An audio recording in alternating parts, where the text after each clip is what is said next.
Imagine, you're the star of the ball. Your dress is a radiant emerald, your skin is flawless, and your eyes are accentuated by dramatic makeup. You're the epitome of beauty and elegance. And you're slowly dying. Sounds like a fantasy? But that was the harsh reality of fashion's past. Today, we'll delve into the most dangerous trends that literally killed for the sake of beauty. Let's start with a color that was at the peak of popularity during the Victorian era, a rich, deep emerald green. It was everywhere, on dresses, wallpaper, artificial flowers, and even children's toys. But behind this splendor lurked a deadly secret, the pigment, Paris green, or Scheele's green, the main ingredient of which was arsenic. Yes, that very poison. The seamstresses who dyed and sewed these dresses suffered from terrible abscesses, skin ulcers, and respiratory problems. Did they wear these dresses? They were poisoned through their skin, inhaling arsenic particles that constantly fell off. Even being near someone wearing such a dress could inhale the poison. There were cases of girls dying right at balls, their bright green dresses becoming their shroud. Entire families became ill because of green wallpaper. It was a true environmental nightmare. If you think arsenic is the end of the world, brace yourself. While arsenic was present in clothing, another poison reigned supreme on the faces of beauties, lead. From ancient times until the 18th century, the ideal of beauty was aristocratic pallor. To achieve this effect, women, and even men, used Venetian white, a powder and foundation containing lead carbonate. This lead slowly but surely poisoned their bodies. First, their skin turned yellowish, and ulcers appeared. To conceal this, they applied even more powder.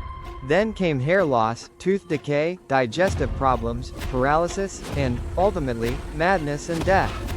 The most famous example is Elizabeth I, whose face by the end of her life was covered in a thick layer of this white, which, according to historians, seriously undermined her health. And what about her eyebrows and eyelashes? They were simply painted on because the lead was causing them to fall out. Fast forward to the early 20th century.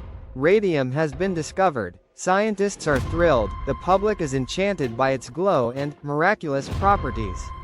And the marketers? They immediately realized, this is a goldmine. This is how radium-based cosmetics were born. Creams, powders, toothpastes, even chocolate. The promises were fantastic. Rejuvenation, glowing skin, healing. People believed radium was good for their health. But in reality, it was slowly destroying their bodies from the inside, causing cancer, anemia, and terrible bone diseases. Remember the so-called radium girls? They were factory workers who painted watch dials with luminous paint containing radium. They licked their brushes to shape them, thereby ingesting radium. Their jaws disintegrated, and they died a painful death. Not all dangers were chemical-related. Sometimes, the clothing itself became weapons. Corsets, for example. The desire for a thin, wasp-like waist led women to tighten their corsets to unimaginable sizes, sometimes up to 40 centimeters in circumference. The consequences? Fainting in public was common, as corsets compressed the lungs, preventing normal breathing. Internal organs shifted and became deformed, causing digestive problems, pain, and miscarriages. Ribs broke, puncturing the lungs. Some even removed their lower ribs to achieve an even more extreme waistline. This was the price for the perfect silhouette. Women weren't the only ones to suffer from deadly fashion. Men were also at risk, especially if they loved hats. In the 18th and 19th centuries, felt hats, especially top hats, were incredibly popular. Mercury nitrate was used to treat the felt. Workers who made these hats inhaled mercury vapor, which led to serious neurological problems. Symptoms included tremors, memory loss, slurred speech, hallucinations, and aggression. This condition became known as Mad Hatter's disease. Remember the character from Alice in Wonderland? Now you know where he came from. It wasn't just fiction, but tragic reality.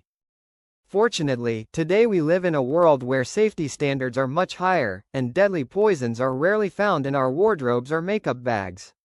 But this story is a powerful reminder of the lengths people are willing to go to conform to beauty ideals.